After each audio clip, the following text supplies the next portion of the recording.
Bonjour les enchanteurs, bienvenue sur ma chaîne Inspiration Enchantée. Je vais procéder à la guidance de la semaine du 13 au 19 juillet. Alors n'hésitez pas à partager, liker mes vidéos, à vous abonner à ma chaîne. Et puis ne prenez que ce qui résonne. Il se peut qu'il n'y ait pas de message pour vous. Tout est ok. Et puis aussi, si vous avez besoin d'une guidance privée, je mettrai en barre d'infos le mail avec lequel vous pouvez me joindre. Voilà. Alors, quelle est cette énergie qui est là en ce début de semaine pour nous? Quelle est l'énergie en présence? Quel est l'obstacle de cette semaine? Quel est l'obstacle à dépasser? Quelle est la ressource que l'on peut mobiliser à l'intérieur de nous pour dépasser cet obstacle? Et quelle est l'énergie en fin de semaine qui est là pour nous? Quelle est l'énergie en présence en fin de semaine? Hop là, je sens que c'est celle-ci. Ok, alors, quelle est l'énergie en ce début de semaine? Le 6 de coupe. Ça parle du cœur, les coupes c'est toujours le cœur. Le 6 de coupe, il y a quelque chose en lien avec l'enfance avec le 6 de coupe. Peut-être quelque chose de nostalgique, mais peut-être aussi, ça nous parle de l'enfant intérieur, de contacter cette joie quand on est dans notre créativité, quand on est comme un enfant et qu'on fait comme si on jouait. Vous vous souvenez de cette phrase si magique quand enfant, quand on disait et si, on faisait ci et ça. Il y a vraiment une invitation là en ce début de semaine de vraiment de prendre la vie comme un jeu, de peut-être pas se prendre au sérieux, de recontacter ses rêves d'enfant. Là, ces tasses, là, j'ai l'impression que c'est de la glace à la fraise. C'est vraiment quelque chose de retrouver, vous voyez, cette saveur d'enfance. Très souvent, les enfants aiment les glaces à la fraise. Hein. C'est vrai, c'est vraiment très associé à quelque chose de l'ordre du doudou qui est là. Avec cette carte, je trouve. Donc oui, je pense qu'on est dans une énergie qui est assez douce, qui est assez voilà, assez en lien avec l'énergie de notre enfant intérieur. On a envie de créer, on a envie de peut-être de réconfort hein, aussi, parce que le 6 de coupe nous parle de ça, mais c'est sucré, c'est ça que je ressens. C'est une énergie qui est très sucrée. Il y a comme une histoire de bonheur là, qui est là. Alors, quel est l'obstacle cette semaine? L'obstacle 9 de coupe. Il y a peut-être l'idée d'avoir abandonné un rêve, peut-être de se dire que un rêve auquel on se dit qu'on n'a pas le droit. Parce que le 9 de coupe nous parle toujours d'un vœu qui s'exauce, d'un accomplissement. Et là, l'obstacle, vous voyez, et peut-être que justement, c'est en lien avec un rêve que l'on avait enfant, qu'on a complètement abandonné et qu'on se dit qu'on ne pourra jamais le réaliser et qu'on n'y a pas droit, que c'est trop dur, qu'on a passé l'âge. Il y a vraiment comme ça quelque chose à dépasser de cet ordre-là cette semaine. Alors, quelle est la ressource que l'on va pouvoir mobiliser? Le roi de bâton. C'est d'entreprendre justement. Le roi de bâton nous parle d'entreprendre, de recontacter ce feu, voyez, de se laisser traverser par cette énergie créatrice, voyez, et de puiser dans ses profondeurs pour laisser émerger et puis créer. Le roi de bâton, c'est quelqu'un qui est dans son plein pouvoir, dans son leadership. Il connaît...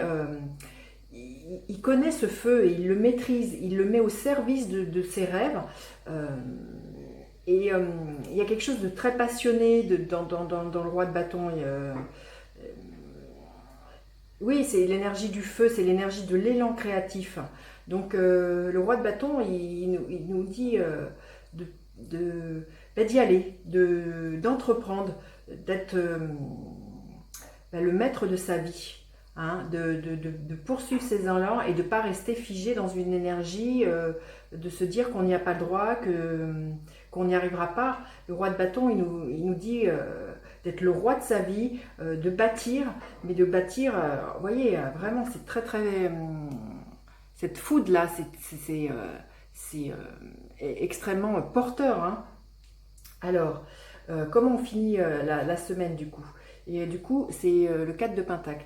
L'énergie qui, du coup, ça va nous procurer d'entreprendre, ça va nous procurer une certaine stabilité, une certaine stabilité, de passer à l'action. On va construire, vous voyez, c'est un 4, comme je vous dis souvent, le 4, c'est le carré, c'est la structure, c'est ce qui est solide. Et d'entreprendre, ça va peut-être, comment dire, nourrir notre besoin de stabilité, de sécurité, et de se rendre compte qu'on est capable de construire durablement dans l'avenir et que aussi, parce que les pentacles nous parlent toujours de quelque chose qui est en rapport aussi peut-être avec l'argent, peut-être l'idée de se mettre à l'abri financièrement. Mais aussi, ce qui me vient aussi, c'est les pentacles aussi, c'est notre rapport à notre corps. Donc, il y a peut-être aussi quelque chose à l'intérieur de notre corps qui guérit ou qui se nourrit, vous voyez, du fait d'oser y aller, d'oser entreprendre, de contacter ce feu et de le mettre au service de nos rêves. Donc, il y a vraiment quelque chose oui, c'est ça. Il y a comme une sécurité intérieure qu'on retrouve de par le fait de contacter ses rêves et de les mettre, de se mettre en action pour qu'ils se réalisent.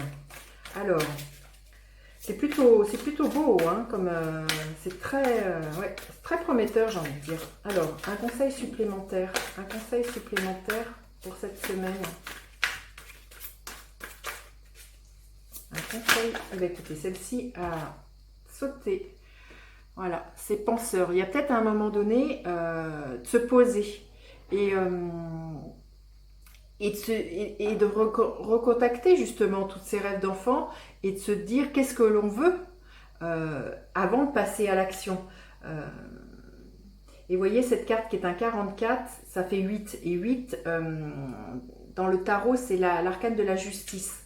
Il y a l'histoire d'un équilibre, vous voyez, à trouver, qu'on voit très, très fortement d'ailleurs dans le cadre de Pentacle. Vous voyez, il y a quelque chose de très stable, de très équilibré dans le fait de passer à l'action et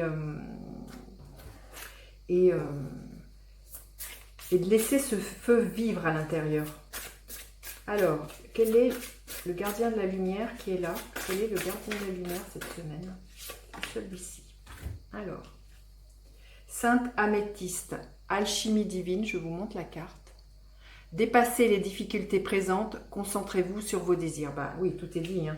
C'est vrai que peut-être là, dans l'obstacle qui est là, c'est de ne pas y croire, de voir beaucoup d'obstacles. Mais là, le conseil, c'est vraiment de dépasser ça et de se contacter justement à ce qui brûle à l'intérieur de nous, à ce qui va nous être extrêmement porteur. Hein.